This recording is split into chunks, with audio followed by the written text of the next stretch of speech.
સ્વાગત છે કર્તવ્ય ફોર ઇન્ડિયામાં। તમને આ ચેનલમાં મળશે જોબ, અવનવી માહિતી, ખેલ જગત માહિતી, આના સિવાય તમને ઘણી રમતવીરો માટે એક જબરદસ્ત તક આવી છે અને આજે આપણે એની જ સંપૂર્ણ માહિતી મેળવવાના છીએ। જો રમતગમત તમારો જુસ્સો હોય અને સરકારી નોકરી તમારું સપનું, તો આવકવેરા વિભાગની આ ભરતી વિશે જાણવું ખૂબ જ જરૂરી છે। તો ચાલો આની બધી વિગતો સમજીએ।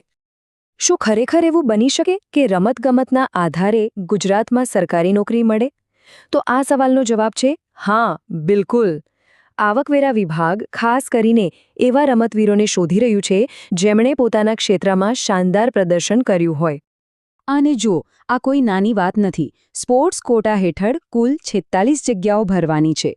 આનો સીધો મતલબ એ છે કે આ એક વાસ્તવિક તક છે જ્યાં રમતગમતની પ્રતિભાને સરકારી સેવામાં કારકિર્દી બનાવવાનો સીધો મોકો મળી રહ્યો છે।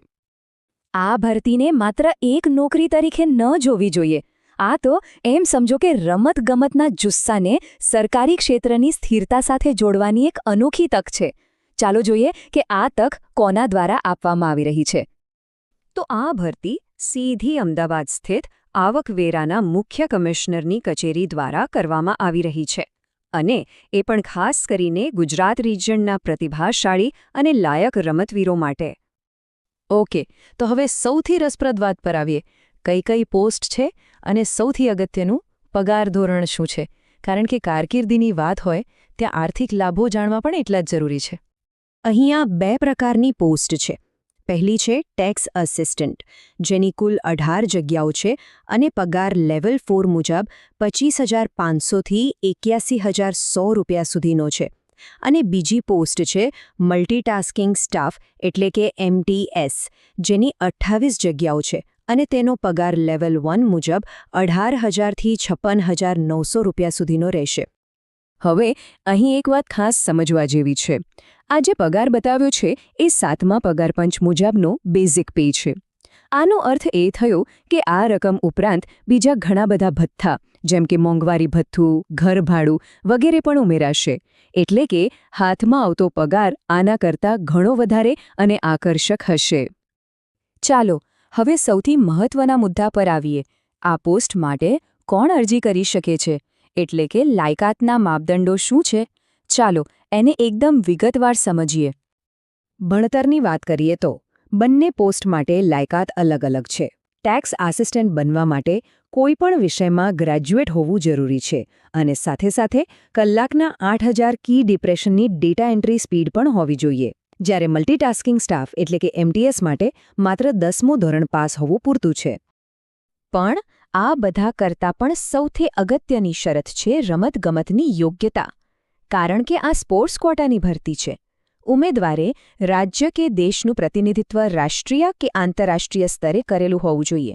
અને સૌથી મુખ્ય વાત, નિયમો મુજબના ફોર્મેટમાં એટલે કે ફોર્મ 1 થી 5માં માન્ય સ્પોર્ટ્સ સર્ટિફિકેટ હોવું ફરજિયાત છે।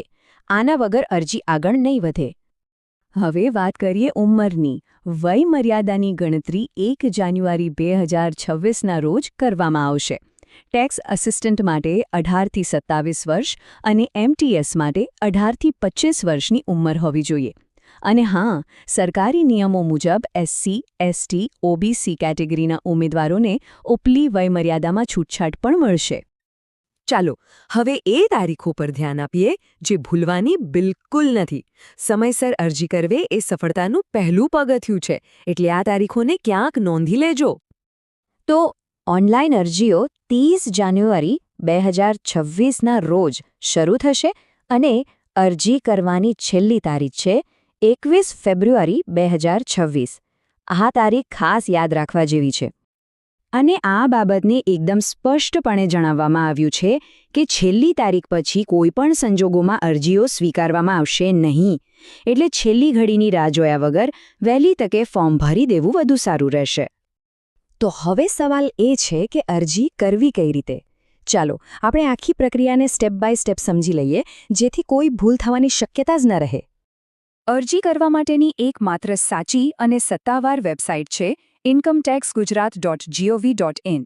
યાદ રાખજો, બધી જ પ્રક્રિયા અહીંયાથી જ ઓનલાઈન કરવાની છે। પ્રોસેસ એકદમ સિમ્પલ છે।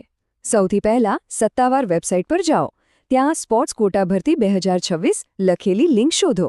એના પર ક્લિક કરતા પહેલા આખી નોટિફિકેશન PDF ફાઇલ ધ્યાનથી વાંચી લેજો. પછી ઓનલાઈન ફોર્મમાં બધી વિગતો સાચી ભરો, જરૂરી ડોક્યુમેન્ટ્સ અપલોડ કરો, ફી ભરો અને ફોર્મ સબમિટ કરી દો. અને હા, છેલ્લે ફોર્મની પ્રિન્ટ કાઢીને સાચવી રાખવાનું ભૂલતા નહીં. અરજી ફીની વાત કરીએ તો બધા જ ઉમેદવારો માટે ફી માત્ર ₹200 રાખવામાં આવી છે. અને એ પણ નોંધવા જેવું છે કે આ ફી નોન રિફંડેબલ છે, એટલે કે એકવાર ભર્યા પછી પાછી નહીં મળે. ચાલો હવે અંતમાં કેટલીક એવી પ્રો ટિપ્સ પર નજર કરીએ જે અરજી કરતી વખતે થતી સામાન્ય ભૂલોથી બચાવશે અને પસંદગીની તકો વધારવામાં મદદ કરશે. પહેલી અને સૌથી અગત્યની ટીપ, તમારું જે સ્પોર્ટ્સ સર્ટિફિકેટ છે તેના પર કોઈ ગેઝેટેડ ઓફિસરની સહી થયેલી છે કે નહીં એ ખાસ ચેક કરી લેજો. આ એક નાની લાગતી પણ ખૂબ જ જરૂરી વિગત છે, જેના અભાવે અરજી રદ થઈ શકે છે. બીજી ટીપ, ખાસ કરીને ટેક્સ અસિસ્ટન્ટ પોસ્ટના ઉમેદવારો માટે. ડેટા એન્ટ્રી સ્પીડની જે જરૂરિયાત છે એ માત્ર કાગળ પર નથી.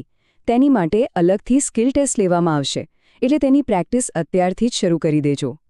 અને ત્રીજી અને છેલ્લી ટીપ, જે ઉમેદવારો અનામત કેટેગરી હેઠળ અરજી કરી રહ્યા છે તેમણે વયમર્યાદામાં છૂટછાટનો લાભ લેવા માટે પોતાના જાતિના પ્રમાણપત્ર જેવા જરૂરી ડોક્યુમેન્ટ્સ અત્યારથી જ તૈયાર રાખવા, જેથી ફોર્મ ભરતી વખતે કોઈ દોડધામ ન થાય. તો આ બધી માહિતી પછી હવે એક જ સવાલ છે, શું આ એ જ કારકિર્દી છે જેનું સપનું જોઈને વર્ષો સુધી મેદાન પર પરસેવો પાડ્યો છે? જો જવાબ હા હોય તો આ તકને હાથમાંથી બિલકુલ જવા ન દેતા. સૌને ખૂબ ખૂબ શુભેચ્છાઓ.